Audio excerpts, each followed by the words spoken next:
Hi, today I'm going to make a video, and what it's going to be about is how to fix these units, these TENS units. This is a TEN 7000 unit, and I suspect some of the others are probably like this too. The ones with the rechargeable batteries in them, that's the kind that this is kind of targeted as. If it has removable batteries, like a 9 volt, then you can just take the battery out. It's going to cut all power to it. But if you have the rechargeable type, like this does with the C port, you run into a problem because you can't disconnect the power to deactivate everything. One of the cases, what happens with these units is the light stays on. They don't go off. You go to turn them off, everything just turns blank, but it stays illuminated. You go to turn it back on, you don't see any of the writing on the screen. And I've seen this time and time again. A lot of people say it's because they run them too low in the battery power, they run them too high with only one unit, or they run them in some way the manufacturer doesn't really suggest. Okay, but in any case, the problem may be happening, and this is how you go to fix it. You can leave these rubber side panels on. You can take them off. They do remove. You just can peel them off by just prying at them. But you're best off just leaving them on. You're also best off just leaving it on the clip. It's in there pretty good, actually. You only need to get these two screws, and there's clips on the bottom. So we're going to pry from the top back. And I'm going to stay in the field of view this time. So here we go. What I'm going to do is I'm going to turn these screws with just a small Phillips screwdriver till they click. And that one's clicking. They're unseated. I'm not going to try to take the screws out. They're in there and they're kind of molded in there, and so they don't come out so readily. So that one is spinning and it's unlatched. So the screws are still in there, but it's okay as long as they're not grabbing. And if they are grabbing, we'll just go back and try to remove them. So what you're going to do is you're going to try to pry at this thing. I'm going to try not to get my fingers in the screen, but you're going to try to get right around these holes. Just get some daylight in there. There.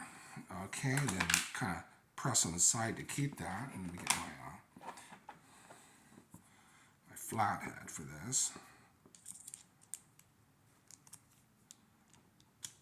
Okay. Put that right in there. Get some daylight. Don't want to jam that screwdriver in there too deep. There's electronics in there. And only pry from the top. And yeah, it's safe to pry because you got these rubber things kind of pinching it.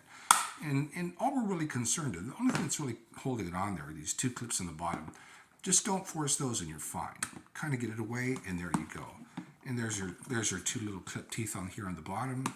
And there's your two little fangies, the holes where the clips go in. Now the area of concern, what we're looking at, and we're going to leave our flathead on the screwdriver, is this is the rechargeable battery. And yes, it is running 3.7 volts, and it will give you a good jolt if you're not careful. So what I do is I use an insulated screwdriver with a flathead. And what we're looking at is right here, let me see if I can get it closer. This cord, these two positive and negative from the battery, they go onto the circuit board. Okay, and where they hit on the circuit board are two big splotches of solder. And what we're going to do is, let's see here, we're going to go like this. Let me kind of simulate this. Now, this thing already works like it should. Okay, my screen is going on. You can't see the writing good because I have lighting from the camera, but we're going to act like that's the issue. Okay, what you're going to do, and you can kind of see the reflection of this right here. So what we're going to do is we're going to come right in here with our flathead. And we're going to be real careful. We're not going to touch anything but those two big lumps of solder right there you see. Okay, we're going to put our screwdriver right across those. There, and you can hear a little fizz. Okay, that's it cutting its power. Okay, and you turn around. Let me see. Let me try again.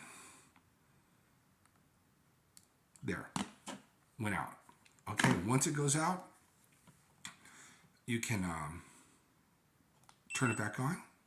And let me turn my light off so you can see the camera back, that is. Let's see here.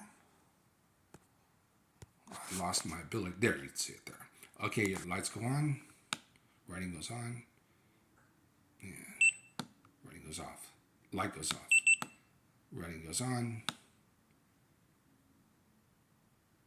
Goes off. Okay, and then just go ahead and you want to put it back together. Much in the same way that we took it apart. No issues there. You're going to go ahead and this is why you leave the rubber things on there, because you're just going to use those, kind of leave them in place, and you're going to kind of get those two little fangies on the bottom kind of nice and flush there. so the bottom is flush. Okay, you're going to kind of make sure those are in place. Okay, see there. Okay, then just kind of make sure they go in the slots there. There, and we never took the screws out. Never had to. Make sure the back two clips are snapped. Whoops. Okay, that's good. And then we're going to tighten up those screws. Not too tight. These are electronics. They're small screws going into plastic. Not really worth your while to over tighten them. Just a little bit past finger tight. Make sure that gets in there good. Just a little bit past finger tight. Never want to over tighten electronics. There we go. Okay, so you're good to go. It'll function, but just know that once it starts showing this weakness, might be prone to start doing that again. Who knows? Maybe it's something in the firmware. Maybe it's something on board. Who knows? But it'll work a bit. It'll go on, and then be prepared to hit it again. That's what I've noticed. Maybe it's the way my neighbor uses it. I don't know, but it was brought to me with the issue, and it seems like this is like the second time it's happened. So, but it does work in the interim. Works great. You just kind of do that short thing, and then it goes back to normal. But in any case, that's it. Take care. Hope you learned something from the video. Have a good day.